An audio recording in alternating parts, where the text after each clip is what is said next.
Jonathan Coachman says The Rock and John Cena will cross paths before the end of the summer. Now, take this with a grain of salt. This came from a rumor website, but I thought it was worth taking this and creating a topic of conversation to the simple question, do we need The Rock?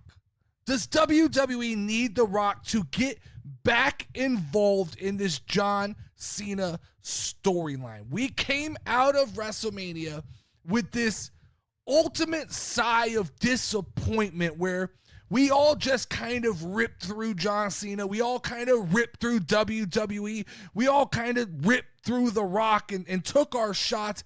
And we vented a lot of frustration in the last couple of weeks when it comes to Dwayne The Rock Johnson and his involvement with WWE, more importantly, with storylines on TV.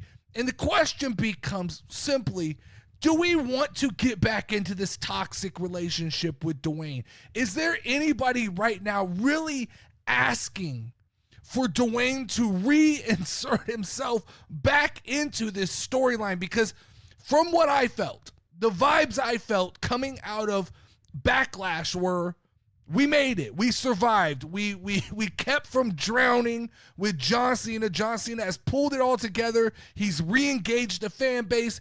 He's got the train back on the tracks. The story makes sense again. And he's patched all the holes that The Rock left by no-showing WrestleMania.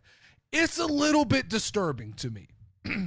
Even if it's just a rumor, it's a little bit disturbing to me that this could even be floated around inside the WWE offices, that there are conversations that before the end of the summer, we need to re-engage The Rock with John Cena. And it worries me because, look, if Dwayne came back and he's all in and it makes sense for the story, I'm all for it. My problem is, this really starts to feel like one of those situations where Dwayne no-showed WrestleMania to try to prove a point.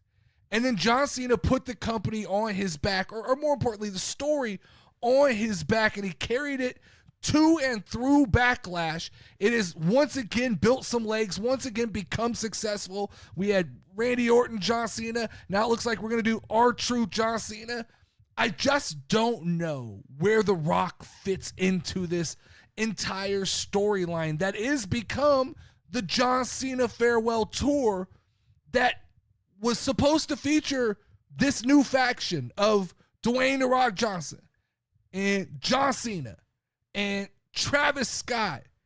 And seemingly in the moment where we needed and wanted that, The Rock let us down. So now I just wonder, do we want back in to this toxic relationship with The Rock? Are we going to just open the door back up with open arms and let Dwayne back in? Let him back on television. Let him promote whatever movie. Let him promote whatever drink, whatever skincare product that Dwayne's throwing around. Are we going to open our arms back up? Or is this the time where when Dwayne comes back, we finally go, I think we're good. I think we're good, Dwayne. We don't need you anymore. I think we've grown past this toxic relationship with you. I don't think that we need you to feel good about this John Cena story. John Cena's got this under control. Now, there are elements of this that actually make sense to me. I've seen other reports thrown around about Travis Scott and John Cena doing a tag team match at some point in this John Cena Farewell Tour. And it's interested me to see the kind of visceral reaction that has come from these rumors and these reports.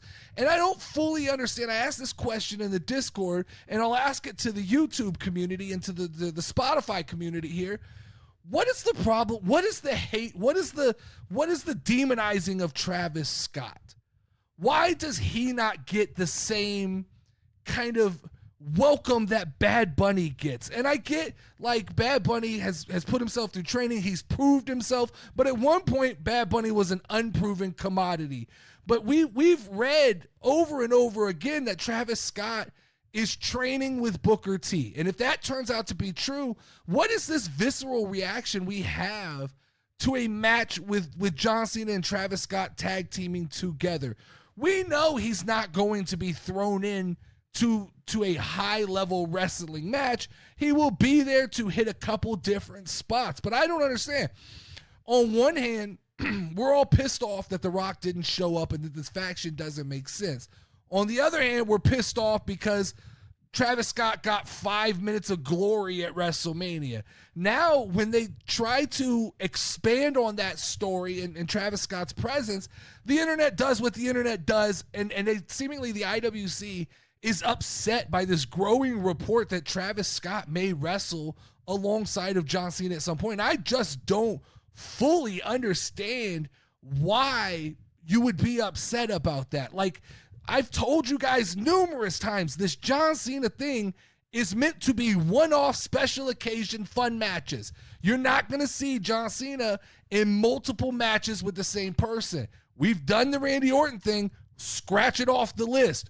We're about to do the R-Truth thing, scratch it off the list. There's rumors that we're building towards the CM Punk thing.